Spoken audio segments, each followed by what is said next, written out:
Thank y'all all for joining. Yesterday we left off with a discussion. We were starting a discussion into our public safety program.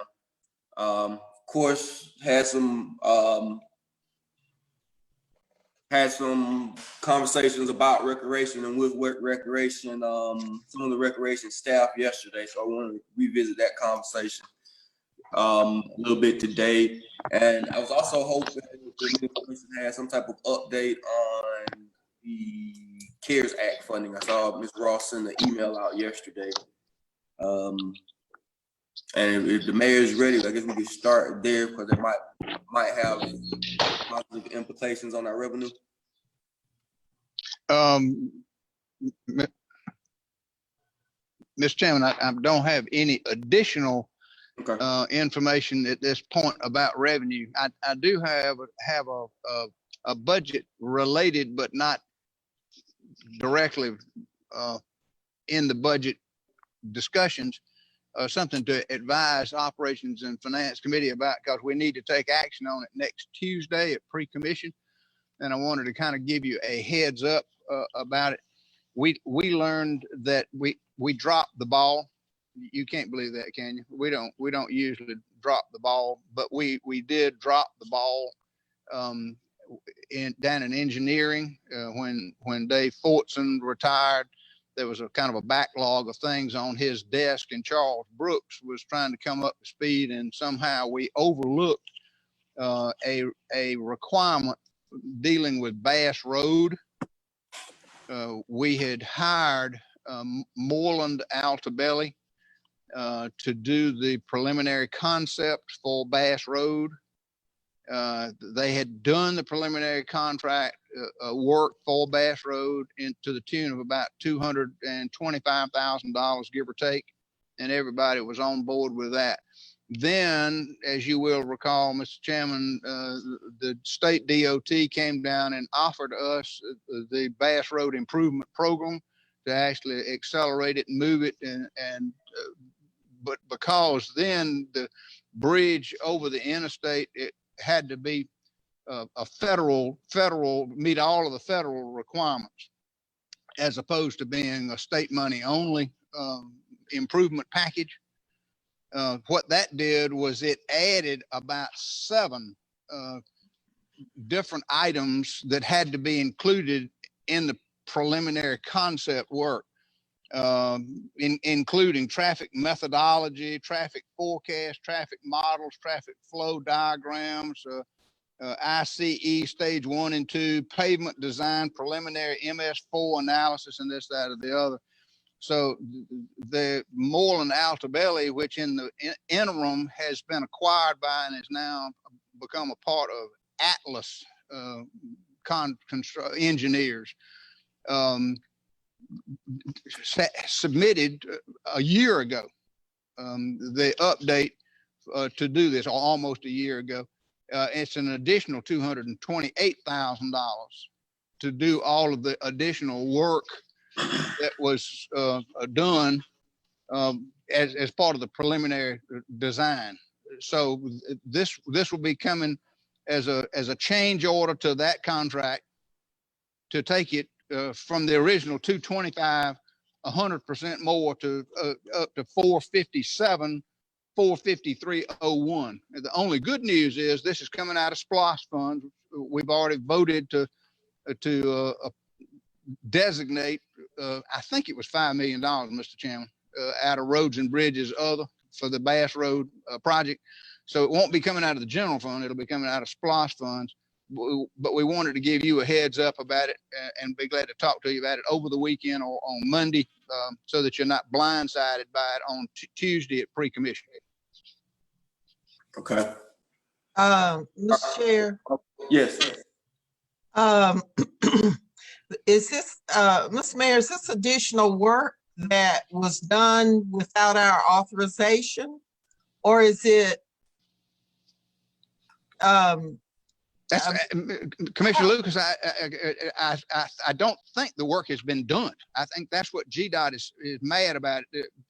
Our engineer, Charles Brooks, is meeting with GDOT today, and they are really kind of angry that we have not paid the additional money, hired an engineer to do this additional work that's been required. And we told Charles Brooks to represent to GDOT that we would make this an issue for Tuesday and get the money done. I don't think the work has been done. And I think that's why GDOT's mad with us.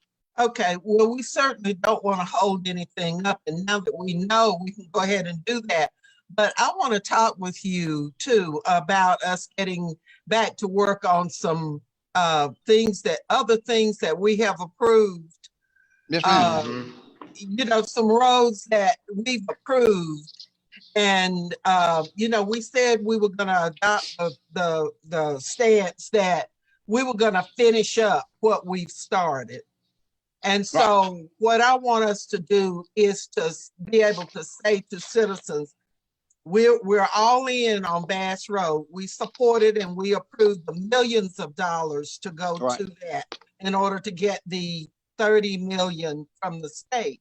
But we are nowhere. We are just beginning Jeffersonville Road as far as a lot of stuff. I looked at the percentage of completion. We need to be farther along on that. And then the other thing, there's a street, Pine Hill, that we approved two years ago for the engineering work was done, but there's supposed to be one sidewalk going in and the resurfacing. That is a dangerous cut through street there that we need to get to work on. And so when you come in with these kinds of things, I'm all for them.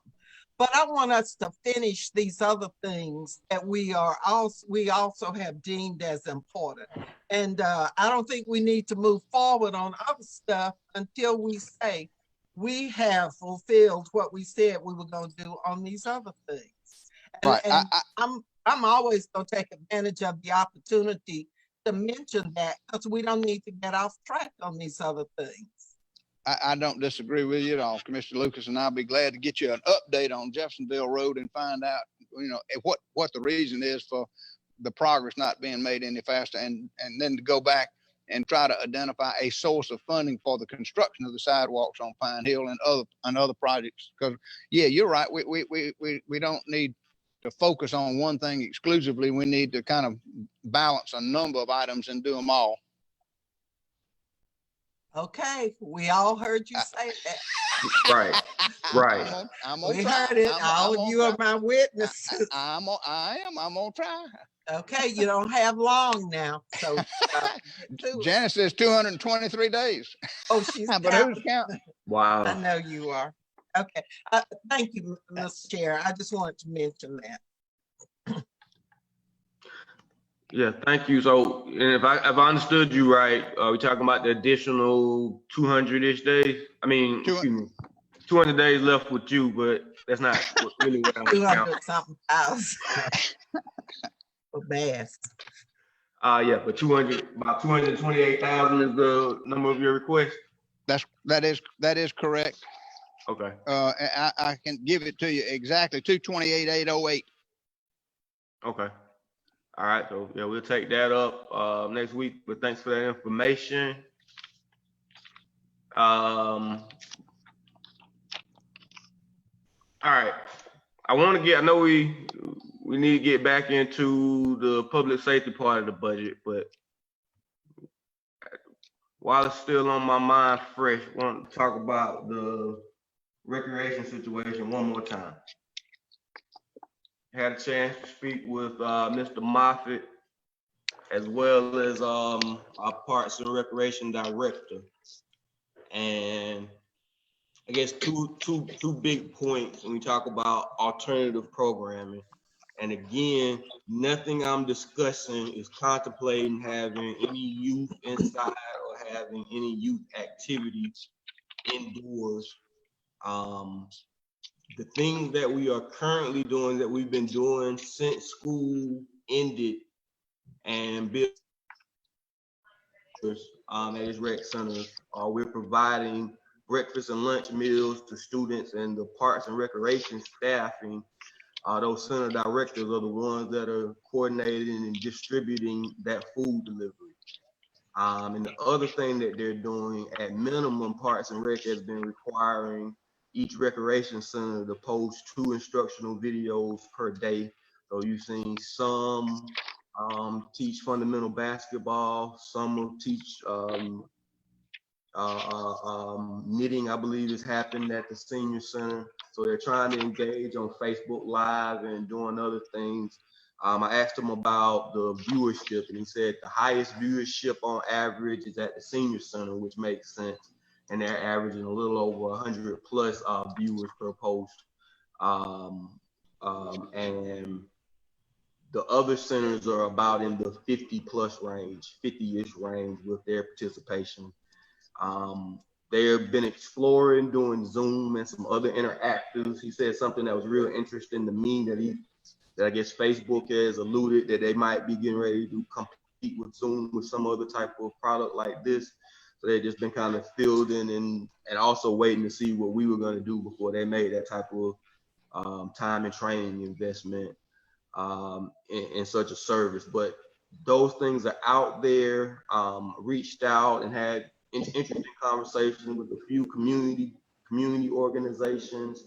Bike Walk Macon, who hosts Open Streets and is also a national organization. And I guess at several locations around the country, they've used the Open Street outdoor play with social distancing stuff in different communities. So we have a Open Streets program here in Macon already, and we flirted with that program. So they're interested in somehow partnering with Rec if we get to that point and we want to do some outdoor activities. Not saying that we are, not saying that Parks and Rec staff is saying that that's safe, but if you wanted to, there are some opportunities to partner. I say all that to say is I asked a question to, I believe, Mr. Moffitt and also to Ms. Duhart and a couple others, the potential of doing a volunteer furlough program in that department. Because I understand that there are some employees that are truly scared and would like to go home and don't want to be in that environment, and I respect that. This is an interesting time.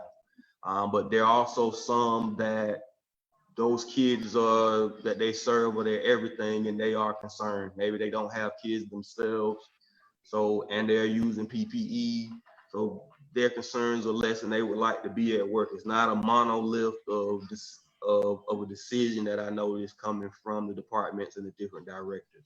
And with what I'm saying, an alternative program, whatever the staff is that's available that still wants to come to work every day, use them to distribute the food, adjust the schedule how we need to, adjust the webinar series how we need to, and provide some level of service to our youth and our community is what I'm advocating for. And the way I want to fund that is with 1% off of the sales tax projection. So the sales tax projection that was currently proposed was a 33% reduction in sales tax. We've looked at sales tax receipts and returns from the past 2 months, and I think we can all agree that that's a little high, if not a lot high. So I'm talking about 1%. So taking the projection from 33% to 32%, and that produces about $330,000, roughly $300,000. And that would be enough to fund refund half of your summer program. So that's the idea that I'm thinking. Does that sound wild or in the realm of possibilities? Is my question to the rest of the group. What did the recreation director say?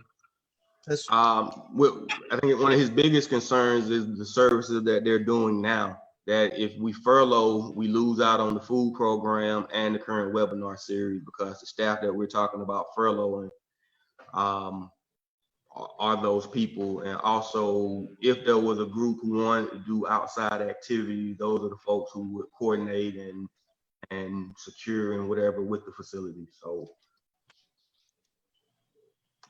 to me, that was a major component, that just to keep the service offering that we're currently doing today that we need to make some consideration or modification to what we're planning now. Otherwise, it's going to stop 100%. Mr. Chairman, food service is rather major because it is giving some level of contact and accountability and engagement with the youth, even though it may be at a 6-foot distance. You know, Mr. Chairman, question: Are you talking about eliminating completely the furlough, or are you talking about taking it from 4 days to 2 days, or something like that? I'm saying that it's voluntary. Whatever is voluntary. If an employee wants to furlough himself for the requirements, I believe you said 4 days or whatever it is to make the pool benefits work, that they can do it. But if an employee doesn't want to do that, and I think it's important to note that there are some life situations, and depending on that employee situation, where the pool or the unemployment benefits may not be a guarantee, or it may not. I know, and it's interesting to me, and it's kind of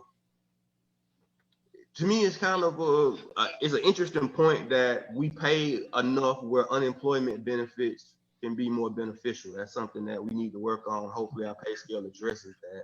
But that's kind of embarrassing that an organization of our sizes, that's a thing that happens. But that's not 100% sure. Again, our employees are a monolith, so that's not 100% sure, true of all of them. There are some concerns, and I think truly some people who would like to come to work, and we have stuff for them to do. So if we could give those folks that work to do it the opportunity, kind of my thought. Can you do it as a separate work group and then, input that information into the meeting? Because it looks like there are a lot of different angles to this that we're not going to be able to work out here. Could there be a separate work group, of the obvious people working on developing that and then bringing it back, and let's see if we can plug it in?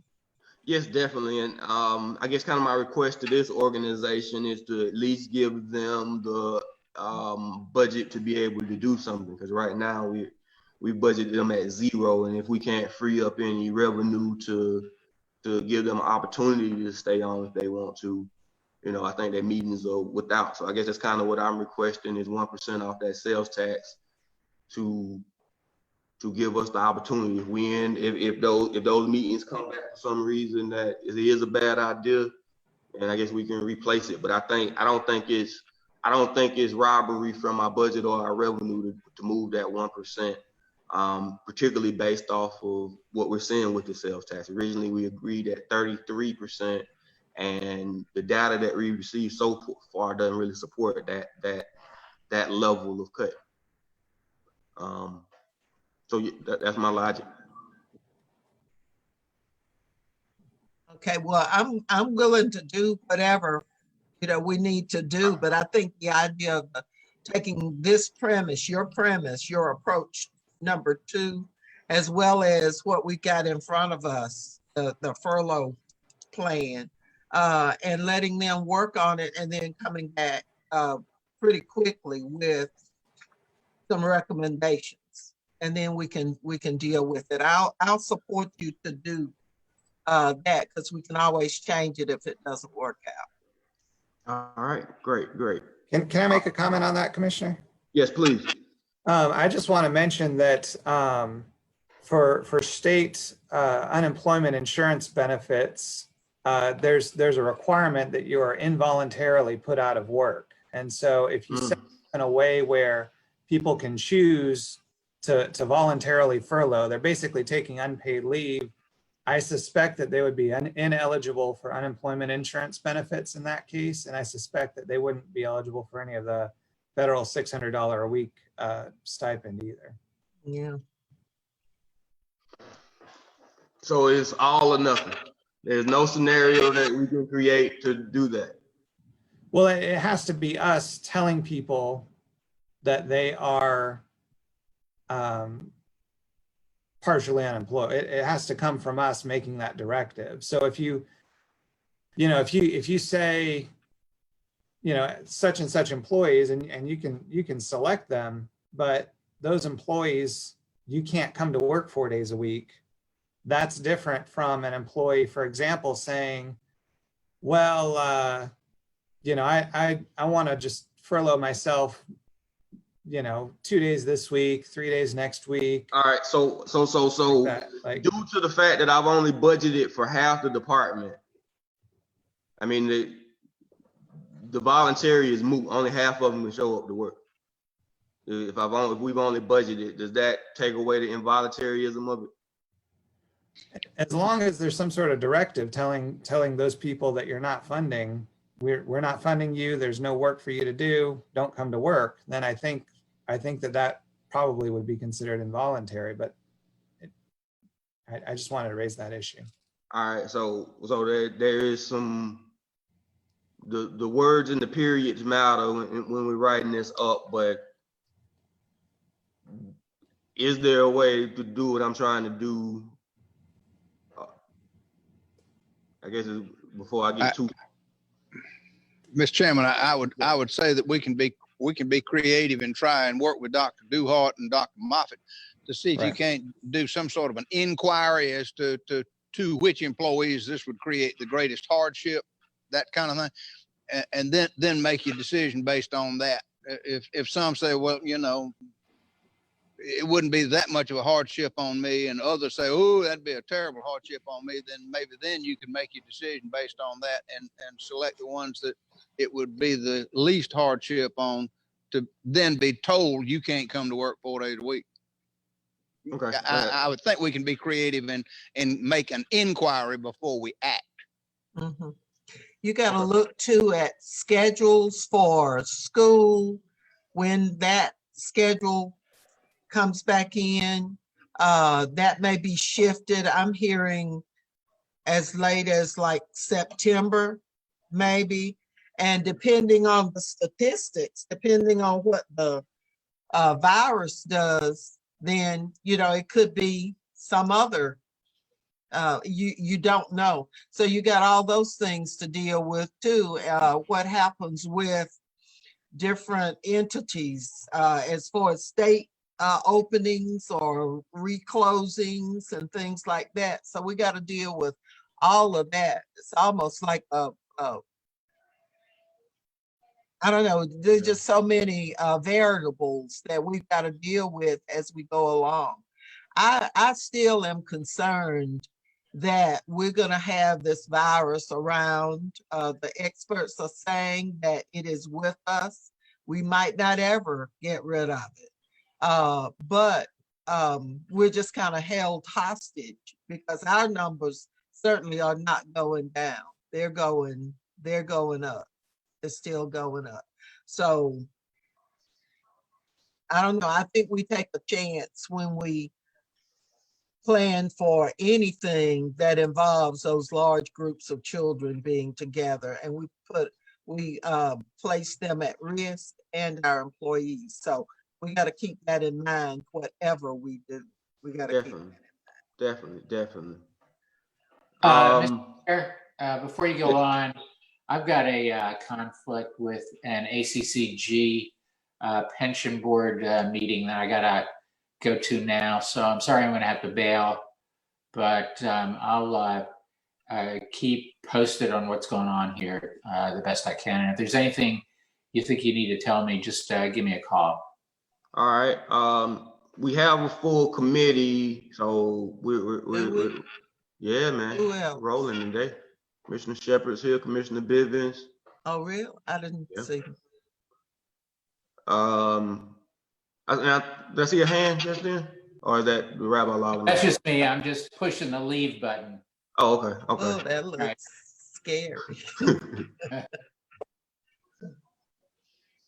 No, well, I was trying to catch Dr. Moffitt. Yes, sir. Yeah, I was trying to catch Commissioner Schlesinger before he left, just to remind, I guess your schedule is Tuesday at 9 o'clock, and then we have the public hearing Tuesday at 6, and then again, committee Thursday at 9. It was my hope that the committee meeting Thursday at 9 would be your vote out of committee, because the next meeting is Tuesday on the 9th, that your committee would present the budget to the full commission for approval. So I was just wanted to re-verify that schedule with you. That's what we technically agree. So yeah, I mean, I heard Hope involved in that. We'll see how it goes. I think we're going all right now. So yeah, but I do understand that we have the public hearing on the second. I mean, yeah, on Tuesday. Correct. How are we doing the public hearing? We're doing the public hearing with the advice of the county attorney's office that we put out for citizens to email their comments to the clerk. The clerk would then give those emails to the county attorney's office that will put them into a format that will be read at the 6 o'clock meeting. Oh, okay. Yeah. I think part of the thought was, I know there was a question about the possibility of adding the public onto the Zoom or having an open Zoom line. And part of the thought was the difficulties that we've had learning how to mute and control those type of things. Imagine that with 500 or I don't know, even 20 new people on, could become quite hectic. And if there's one in that situation with ill intent, could be very hard or very distracting. Yes, sir. Yeah, so I get it. Mr. Chair, Yes. before you go on, I wanted to go back to something. We had some information given to us on municipal court. You remember I asked the question specifically about the furnishings? Mm-hmm. Because I know over there we have funded new furnishings for probably most of the courts over there. And municipal court, from what I understand and from information I've gathered, they are operating with furniture that is, they're not able to lock some desks. There is used furniture that is not appropriate for them. And I'd like to ask if our county manager can look into that and see and make sure that our municipal court is able to operate efficiently. They were down at the bottom in the basement at City Hall for a long time in cramped conditions and outdated equipment and stuff. And they have been approved, I noticed, for new computers and something else. But they don't need to be treated differently than any of the other courts or any other departments. And so I would like to ask our county manager to look into that and to ensure that municipal court working conditions are acceptable and that Yes, their ma'am. equipment and furnishings are up to par. Yes, ma'am. I'll follow up with that. That is no problem.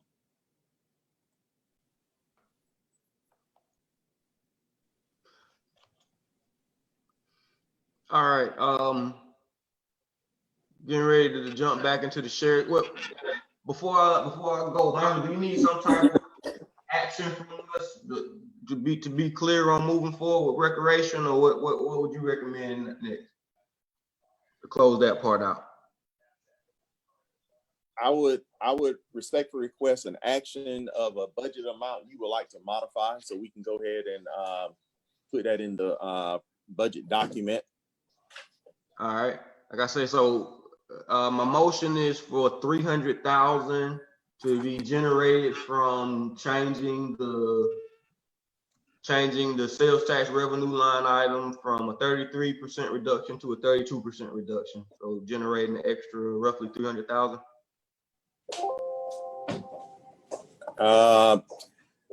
I will have that calculation in a moment. All right. You need a second? Please. Or I'll second that to have them to do this.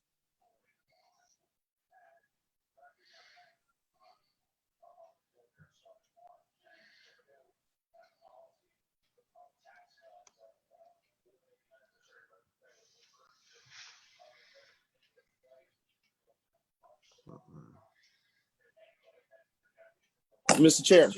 Yeah. At this particular stage, since we're making an adjustment to the sales tax number, are you prepared to have the overall discussion of how much you would like to adjust the sales tax number to?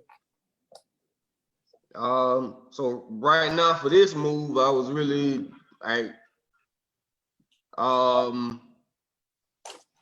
talk to me a little bit more. What you thinking? Well, based on the sales tax number that we gave you on yesterday, we feel like we could probably adjust that number instead of a deduction of 10 million to a reduction of 5 million. Based on just doing the math of where it came out. So the way you want to take the sales tax number, just talk. I heard you say the reduction thing, but talk to me about the sales tax first. You recall in the mayor's presentation, we showed you the sales tax number at a number of, hold on. I think for some reason I got 33 in my head. Yes. 30 to 33. So 31. We showed a pre-COVID number of 32 million 32 with a anticipated reduction down to 21.4 million, and that was representing the 33%. Right. So if you were to do the math on that, we would now anticipate, instead of that loss of 11 million down to a loss of 5 to 6 million. All right. So that would make the new sales tax number roughly about 26 million. 6 million. All right. So let's do that, and then I know for me personally, 300 to go back to recreation to salvage that.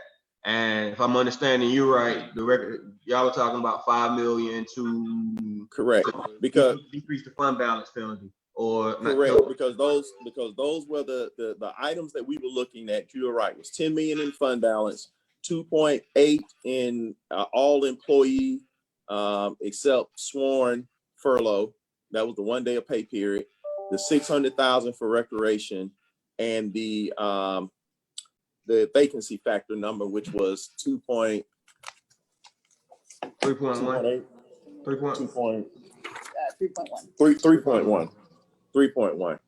And if I'm listening to your conversations, you've pretty much gone along with our recommendations for the vacancies in the various departments.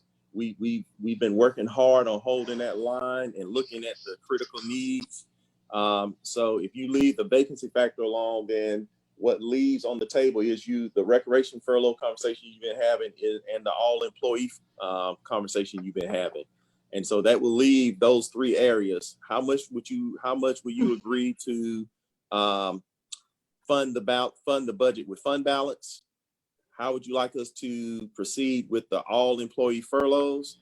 And you just suggested $300,000 on the recreation furlough. All right. So actually now we have a lot to kind of process through on that.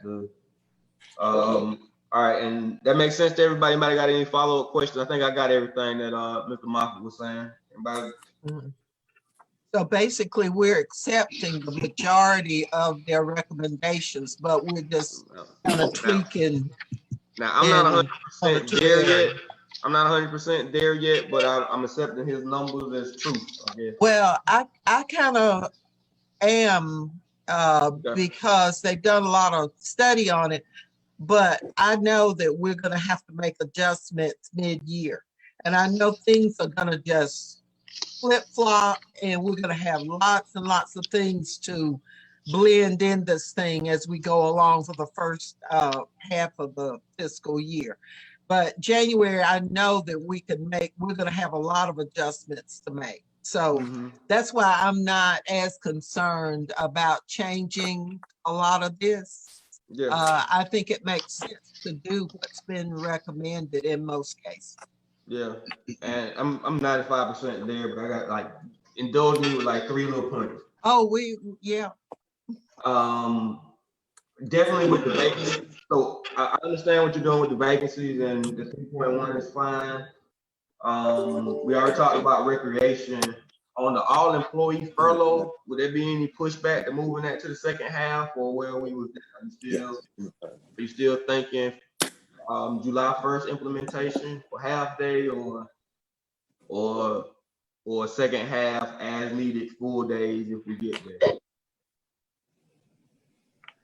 I like second half, you know, because I think we're gonna rebound. I think there's gonna be some improvement in some areas, and I don't know, that's just my preference. You know, the second. So just for clarity, are you saying take that amount in half for the year for the annual? I'm still saying the same amount, but 4 days. Same amount, but then instead of 1 day of pay period, if the crisis comes back, then starting in January, we'd be looking at 2 days of pay period. Yeah. Okay. All right. So leave that amount in there. Okay. That's the game. I guess that's what I'm asking. That's kind of the option. I think we all, if I'm reading the room right, we all agree that a furlough it may be a decent thing, but whether or not we want to play the second half game. I was hoping I could hear from Commissioner Shepherd or Commissioner Bivens on that. I see the mayor with his hand up too.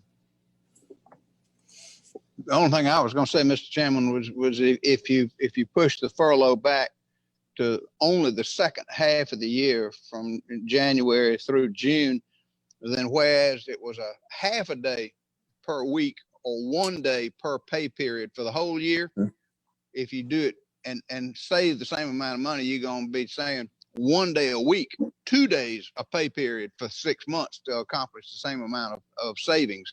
Is that what you're? Yes, sir. Yes, I think that's exactly what we're discussing. All right.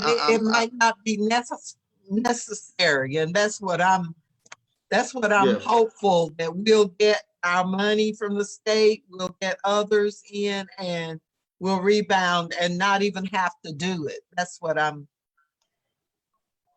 Yeah.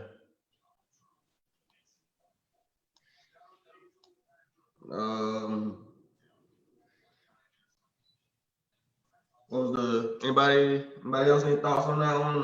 We'll see we'll come back to it. Well, I guess we need to, I still haven't gotten, we open up the conversation. The other piece that I'm curious about, I know you're implementing the pay scale, and that's coming in short order. But in the short term, the pay of starting deputies, what would be the cost and the consequence of, for new people that are hired, we're now hiring you at that 45 number? And okay, now I see I see an option. Okay. Okay. It just strikes me that ends up solving some problems. So I was just wondering on the feedback on that. And one of the things that I noted is that there was a significant salary savings coming from the sheriff's patrol line. So we cut a lot of his vacancies out, and I just wondering if we could use some of that money to fund increased salary by $5,000 or $6,000. Well, please note that we are working on the pay scale. I met with the fire chief this morning to discuss his department. I'm meeting with the sheriff today at 1:30. So I know you are very focused on trying to do an adjustment right now, but we're trying to do this systematic, and we're trying to do it comprehensive with the whole government. And so just know that we are still working through that, but I do recognize that you are very focused and determined to try to do a salary adjustment now. But if we do anything now, it's really going to throw off trying to create the overall plan. And I guess I'm limiting that to, and I understand and respect your point, but I was just limiting that to the one place where we have the biggest problem. To do something in the short term that I just hadn't heard much kickback on it. It seems as though most of us agree that 45 number is the number, and in the study may come back that we need to do 47. I guess is what you're saying. So No. Wait and get the pay scale. So is there any dispute on that 45? I don't. Yes. Okay. You think it's too high? Yes, Okay. but I want to talk to the sheriff about that also. All right. So y'all talking a little later today? Yes, sir, at 1:30. All right. Yep, and that's my those are my general thoughts. So let's I need to do a couple of actions. Michael, help me out. I know we opened something on the table. There's an I action don't on the know that table I heard a currently pending. motion for anything. There Well, wasn't a motion. There was a motion and a second for something. Yeah, well, let there was a motion me, and a second for the 300,000. And then Okay. I guess that's been amended now to a 5 million adjustment. well, let me give you the exact number. From 3226. In the mayor's budget proposal, under the sales tax number, where we anticipated a 33% reduction based on the numbers we had on that day, we proposed a sales tax revenue number of 21.4 million, really 21,423,395. That's on one of the slides. We would like to make that new number 26,291,395. Okay. Again, that's 26,291,395. So that's a 5. It's not 5 even. That's what you got that. See that 47 number. Yeah, so that's an addition of 4,768,000. 4.7 or 407. 4,768,000. Okay.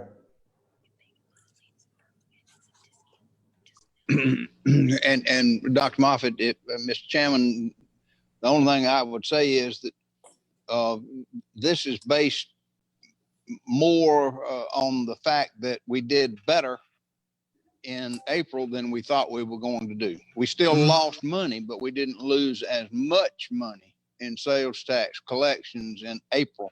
But that's just 1 month. But since we lost, rather than what we were fearing was a worst case scenario of a $900,000 drop for the month of April, we only saw about a $450,000 drop in April. So if you annualize that rate of loss, you're about $5 million. Whereas we had initially projected using the 900 figure, about a $10 million loss in sales tax. So you're making a pretty dramatic move to say, well, we're going to cut that in half. But again, I don't have a crystal ball. I don't know I don't know how the sales taxes are going to come in or what other revenue sources may come in to help us. But I just trying to make the record clear. When you make that sort of a change of $5 million, switching, you're adding the revenue. I'm not sure it's going to be there, but if it's not, then hopefully there'll be something else. Otherwise, we're setting ourselves up for some really hard decisions in the second half of the year. And Mr. Mayor, you're absolutely correct. And again, please note my team is around the table. Ms. Moore with budget, Sharita Grant, Christy Finance, Ms. Duhart with HR, and they are telling me to further explain that if you leave the $2.8 million in the all-employee furlough, you don't implement it until January 1, that we will need to do a $2.8 million supplemental for the remaining salaries of the year. Hold on, I'm saying it backwards. Tell you what, I messed up when I did this yesterday, but I'm gonna turn the camera. We just want clarification that you understand that if you want to keep the reduction of $2.8 million to recognize an all-employee furlough, but you're asking that it wouldn't be implemented until January 1, that if at some point you decided you didn't want to implement in January of 21, numbers have come back so great. At that point, we would need to put a supplemental on in order to pay the remaining year's salary. We just wanted to make sure you all were clear on that. We need to make the point too that because this administration has worked, that's the mayor and the other commissioners, because and the finance team have worked so hard on healthcare, on retirement, on all of these things, tightening up. Departments have sacrificed and have gone without some things that they really needed in order for us to have the fund balance that we have in order to be able to cushion what we're trying to do. So let's make sure we're taking credit. Also, we got a lot of challenges ahead, but we need to make sure we take credit and don't let people make it seem like that we've not done anything at all. We are headed in the right direction, but we didn't have any control over COVID. We would not have had that to happen for anything in the world. But we do have a cushion that we can use. So I think that's a positive, and I'm just real optimistic that mid-year we're going to be in a positive light, and we'll be able to have some good outcomes. I totally agree. And that's for those mayoral candidates that are out there, misrepresenting stuff. They need to stop that and get the figures right, because they're just so wrong and misleading people. All right. And I was trying to use this Facebook Zoom chat function. I don't know if y'all can see it, but so the motion is to add 4.768 million to sales tax revenue line item. As everybody's in agreement with that. I got it out there in the formal form. Not sure what I can say, but that's what we understand, right, Keith? Correct. Correct. Now, All if you're adding that revenue on the revenue side, right. We're finna get to that. We got three other moves we finna make. So give me. Okay. All right. So the next one is to 300.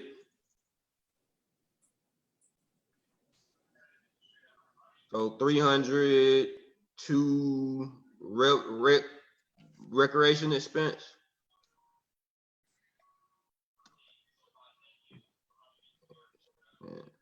And that's pending whatever that work group comes back with. And the next would be move furloughs the second half. That's still 28 days. 28 days. Am I saying that right? Correct. So 24 days, but 2.8 million. Yes, sir. By the way, the state is talking furloughs too. And a lot of places are talking furloughs worse than we're. This thing has been devastating to everybody's budget. I don't think that's spelled right. And it's not. Too many U's. Now yet the O and the U in the wrong place. Oh, okay. So in the next, so that would be 4.468. Mm-hmm. Yes.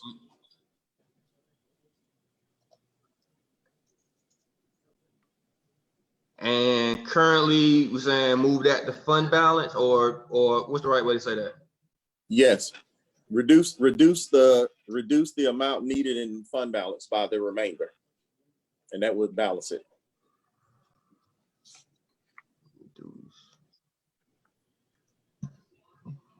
What's that number? Is this all one single motion that you're just working through? So I was working through it. Michael, you advised on the best way to do it. I was putting it in word form so we could all see it. And you want to do either one of these lines at the same time? Tell me. So go ahead. Yeah, if you want to do it as a vote for everything, that's fine. Okay, that'll work too. Mr. Chairman. Yes. Mr. Chairman. Yes. We've gone back and forth on so many things. I'm not sure where we are. Okay, I think I can sum it up for you, sir. If I understand what you want to do correctly, you would like the motion to be to increase the revenue line item to increase the sales tax number by $4,768,000. You would like to reduce the reduction for the recreation furlough from 600,000 to 300,000. You would like to do the timing mid-year for the all employee furlough, therefore removing the $2.8 million. 2.8 stays in there. I mean, 2.8 stays in there, but you would like to move it to the second half of the year. I apologize. Right. Therefore, you would reduce the amount of fund balance from $10 million to 5.232 million. Okay, is that practical based on everything that's been considered by the administration so far? All this. Yes, sir. I think so. Yeah, yes, sir. And the reason why I did it that way, because whatever you do on the revenue side, you have to do on the expense side to keep the balance, to keep the budget balanced. All right. And one other thing, I mean, I was kind of muted and I didn't get to say this earlier, but when we talk about recreation, I'm as sympathetic to that as anybody. I'm still concerned about the safety aspects. I mean, children getting together in one place, it's difficult to get children to social distance. So I think anything that gets done needs to take that into consideration. They're gonna have to touch each other. Agree. That's just the way kids are. I think there may be a way to do some outside activities, but honestly, with my conversation with Robert Walker, the director, he wasn't too thrilled about it. So my thoughts are, even if something like that happened, it probably wouldn't be directly related to Macon-Bibb County. There are some churches and some other outside organizations who are interested in that type of stuff. But like I say, in talking with Mr. Walker, his main concerns were continuing his food distribution program and his webinar series is what currently our staff is primarily focused on. Right. So everything that just got mentioned, I'm gonna make that in the form of a motion as previously stated. We have a second for the purposes of further discussion. Mr. Bivens, did you want a second? Second. All right. Further discussion, concerns? If none, all in favor, please say aye. Aye. Aye. Any opposed? Oh, that's not. This motion carries. So Mr. Chairman, yes. can we get Commissioner Shepherd to say hello? I did. I just said aye. Okay. Yeah. Hey, Scotty. I'm here.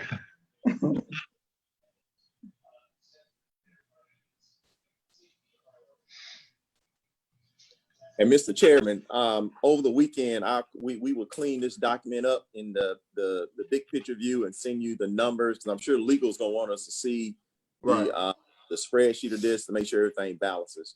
So all right, that sounds good. I'm pretty sure our math is correct based on what we just said, but we will clean it up over the weekend and update the new document for your review. All right, sounds great. Sounds great. For me, it's Friday, so I'm sure we can end early if y'all want to and end on a high note. But I did, so now that there's a little bit of extra cash, and I want to think about it in terms of the right-of-way maintenance and our grass cutting. I know that, and you have some funds allocated, just as we're gonna talk about talk a little bit more procedurally on how the Parks and Recreation is gonna work. I also wanted to spend some time talking about our right-of-ways, grass maintenance, and if possible, something about those, as not quite right-of-way maintenance, but the ABS tree limb situation, because that's still lagging a lot. And if money is the problem, let's have an honest discussion about it, because our city looks kind of trashy. Can we look to see what we can use SPLOST for? I think sometimes we think in terms of general funds, but we've got what 9 or 10 different buckets in SPLOST, and sometimes when people have a pet project, they look, and all of a sudden some money miraculously appears out of a bucket. So, I mean, we need to take a look at that and see what fits some of these things, like the lighting and the sidewalks and stuff. That's all under pedestrian safety. So sometimes we don't think about that, but that's why we put it in, so that we could increase the safety of pedestrians out there. And lighting, all of that, that's public. The lighting is crime prevention too, which is public safety. So I want us to look at the SPLOST buckets and see where some of these things that you're talking about, Mr. Chair, we could possibly fund. Well, as we know, SPLOST is separate than the general fund. Yeah. We're doing today, but I'm always willing to offer. We can come in and always give a mid-year SPLOST update on where we are with everything. Clay keeps up with all that information. Going back to the solid waste, that's a separate fund also. But one of the things that we know is we're trying to build that fund up, bringing you the approval to purchase more equipment that we can go out and do more work. I've said repeatedly that we have an aging fleet. You did approve the purchase of 4 new pieces of equipment. Matter of fact, we have one that I'm glad you mentioned that I need to bring to you at pre-commission. You've already approved the money. The gentleman that the company that's selling it to us would like us to go ahead and get a PO because he has another buyer for the bush hog that he would like us, because we've committed to purchasing this. So we'd like to go ahead and do that contract. So we are engaging in or in buying new more equipment so we can do more work. So we are putting that plan together. But if you would generate a list of the questions that you have for us, and on Tuesday or next Thursday we can talk about the plan or try to answer it best we can. But the right-of-way cutting that we've been referring to, again, we are working. We've lost the prison crews. I think we only have one prison that has indicated that in the coming months that they're going to allow crews to come out. So we are going to have to look at a different way to go about cutting some of our right-of-ways, because those prison crews were a tremendous help, especially in the cemeteries. So we may have to try to bid out and find another outside contractor, but we know that the prison crew cost was just, they're not going to be able to beat the cost of the prison crew. So we may have to do some type of adjustment as we look at how we can continue that mowing schedule. Yeah. But if you have a list of questions or items, if you can start formulating them or email them to me or just bring them up, we can start addressing them. Yeah, and I think that's good. Because if I'm reading this right, it seems like on the overall nuts and bolts of the budget, we're somewhat satisfied with the numbers as they sit now. But if we can take a little bit of the extra time that we may have over the next couple of weeks to talk about how we can operate a little bit better with the numbers, I think that'll be an advantage to us all. Mm-hmm. So I know I'm gonna try to find over the weekend. I'll try to figure out a format for us to discuss some stuff like this. Mainly right now is the right-of-way maintenance and the grass that I really wish we could solve them, or at least come up with a strong plan for. But I'm sure there'll be some other things too. Was the water park operator going to join us today, or did you hear anything from him? Well, the governor's order on yesterday moved the date of water parks, I think, to June 13th. Okay. So we called him on yesterday, and we're waiting for a call back, find out what the plans are. But again, I just want to stress that we're taking the position that we have turned the management of that over to this vendor, and that we will see his plan, and as long as he's meeting all the requirements through the governor's standards, that he is free to operate. All right, so just I'm curious when you talk to him about his PPE and all that plan. If it's not top notch, we're gonna have to revisit that with a few issues. So okay. And I guess another thing on PPE, I just we would have got to the EMA budget today. I don't see us like doing a huge purchase of PPE stuff in the budget. Is that assumed somewhere, or how y'all like the face mask? How we What plan we've on getting done that done? is what we have done is we've collected that, and we've collected that data. Initially, we were going through the facilities department with their supplies, and now we've been able to use the some of the wellness account money that we had left over from last year.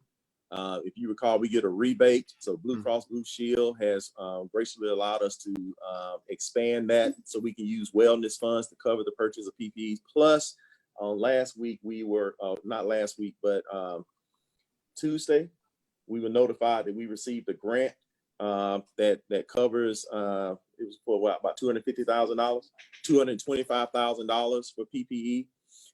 And so EMA is spearheading that for us. Say again? Oh, yeah, and that helps. Matter of fact, part of this grant was able to cover some of the overtime in the fire department. So we are collecting this data just in case we are able to get a reimbursement from it. But we've been very, the problem was not identifying funds, so to speak. The problem was really identifying the supplies, because everybody in the state or in the nation was trying to collect these supplies. So as we found places that were selling the sanitizers, the masks, even the gowns to some of the departments, we went ahead and I authorized an emergency. So we would have to go through the normal. If somebody came in and said, I have $10,000, being that we know they were in short supply, we were able to go ahead and make those purchases. Sounds good. Sounds good. Okay. Mr. Chair. Yes. Mr. Chair, is there any money left? You know, each commission district had $1 million. You remember the million? There's some money left over. I know there's a little left in District 3. I'd like to see how much is left of that, and maybe we can allocate all of that to a specific, let's say, you know, a specific purpose. Yeah, and go ahead. Because I think collectively there are a couple hundred, maybe a couple 100,000 left. It's not a whole lot for any one individual. It's like the leftovers, right? 15, 20 for me, like that. So I like that idea, and yeah, we'll try to put that. Take that, and maybe you could clean up some areas that we know, I like you that. know, like are always dirty or whatever. Are you referring? Are those the blight bonds that each commissioner has? Yeah. Oh, okay. There's still some residual. Yeah, I think everybody has a little bit. Cass will have that information. I will ask Cass to come and give y'all a report of what you have left. I don't know if you can use it for PPE, but I don't want to confuse the conversation. But Cass can give you a report on what's left in each district. Yeah, I think she was moving on. At least I was to talk. Well, I flipped back to blight and right of way type stuff. Maybe we can use that to clean up some what's the illegal dumping sites? You know. Yeah, those kinds of things that we can all agree on, that because we can't do too much with, say, 25 here and 25 there and whatever, but we can put the rest of it together and have a common type goal. All right, I'll contact Kaz and see when he's ready to give you a update report on what's left in those funds. Yeah, that's a good idea. I like that. Anybody got anything else? I'm actually thinking about this adjourning us while we're on top here before. Sounds good to me. It's Friday. All right. And our next scheduled return is Tuesday at 9. Yes, sir. And on that same day, we also have the public hearing, which should be an interesting process for us all. So it'll be our first time doing one like this. And that's at 4? It's at 6. Oh, that's at 6. Yes. Right. You have pre-commission at 5. Right. And the public hearing at 6, and then the regular meeting to start when the public hearing is over. Okay, yeah, pack a lunch. Mr. Chair, I wanted to make one more request, and that is for the county manager. Whenever we have gone to other cities, their public access channel, and we have 14. there's something wrong with it. It only shows programming for a short period of time. I would like to see that be continuous. There's so much going on in this community that people need to be aware of. And I know the public information folks do an excellent job. They've got plenty of information, but they need to get it, they need to be able to get it out there. So I'd like to see what it's gonna take to get us, get Channel 14 operational, 24/7. I think, Mr. Chairman, that Chris Floor had a very positive report a week or so ago that he gave me about Channel 14. So we'll get that information and get it to you. Mr. Chairman. Yes, sir. Chairman, one of the things that I really have been meaning to bring up for quite some time now is what Commissioner Lucas has said. I happened to be in Tifton a couple of years ago, and I looked at theirs. And the thing I liked about it is that there are so many things going on that people don't know about in Macon-Bibb. And it could be good as far as, our tax income and all. But what they did is, when I was in Tifton, I could look at that government channel and pretty much have an idea of everything that was going on. So if I wanted to go somewhere or do something, I could look at that channel and see it. And I wish we would do something similar to that. For instance, there are a lot of programs going on to Douglas Theater. They don't have any kind of a signage, but if the items were put on a program like that, people who might be visiting and our citizens would know. So I think I would like to see us have something that runs all the time, like she says, and to talk about what's going on overall. Not just something where somebody gets on there and talks every once in a while. That doesn't seem to have much meaning to me.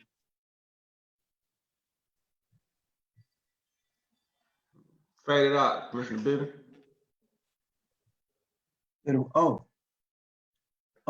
I just like to see us have a program, and maybe somebody could check out what they have in Tifton as an idea of the things we can do, because what they do is, if you're visiting or if you're a citizen, when you look at that channel, you can get an idea of everything that's going on in that city that day.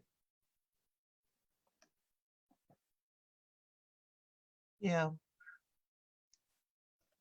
And I know there's a cost, but yes, ma'am. I have Chris Floor standing right here, and I told him to give me a quote for the station, because that's in essence what it is the station. Because I'm very familiar with what you're referring to, and Channel 14 has really been this is not a technical term, but it's really been a hodgepodge of technology that has just been modified over the years.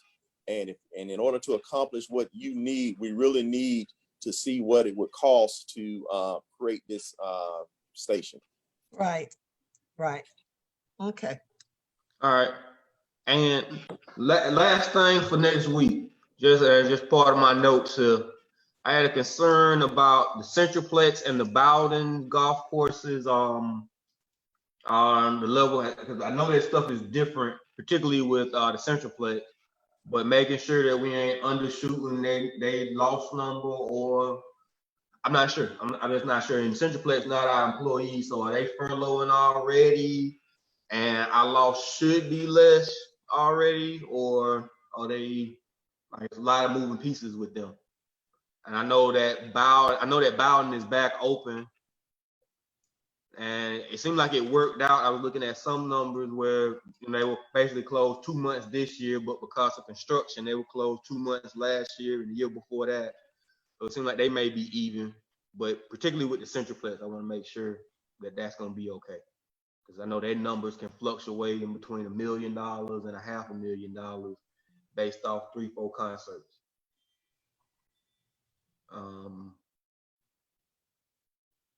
Yeah. And I guess just so we all on the same page, everyone's fairly comfortable with the outside agency matrix right now, right? All right. If not, if no one has anything else, we can adjourn. Can I just give a quick reminder, Commissioner Watkins? Yes. I just want to remind the public that the comments for the budget are due by noon on Tuesday.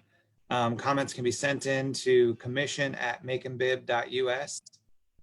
And they're due at noon on Tuesday. And then I'm going to aggregate the comments. So if you have, for example, 3 or 4 people that make the same point, then it'll only be read once, but we'll have the names of the people that make those points and that kind of thing. But comments are being submitted by email, due noon on Tuesday, June 2nd, I'm sorry, to commission@Macon-Bibb.us. Okay. Sounds good, Michael. You do a good job. Thank you, sir. And one more thing you reminded me of. The director, I got a question about the director for the from the governor on nightclubs. You got any more information on that? Nightclubs and bars? I saw that he put the order, he put the link for the order up online last night. I tried until about 7 o'clock to get it to open, and I couldn't get it to open. So I've seen some news stories about the 2 new orders. He issued 2 new orders yesterday, but I understand that the links have been fixed today. So I'm going to get them, and I'll be prepared to update the commission on Tuesday. Awesome. Appreciate it. Appreciate it. Yes, sir. All right. There's nothing else. I'm about to hit leave. Have a good weekend. All You as right, well. bye, y'all. All right. Bye. Thanks, Sean.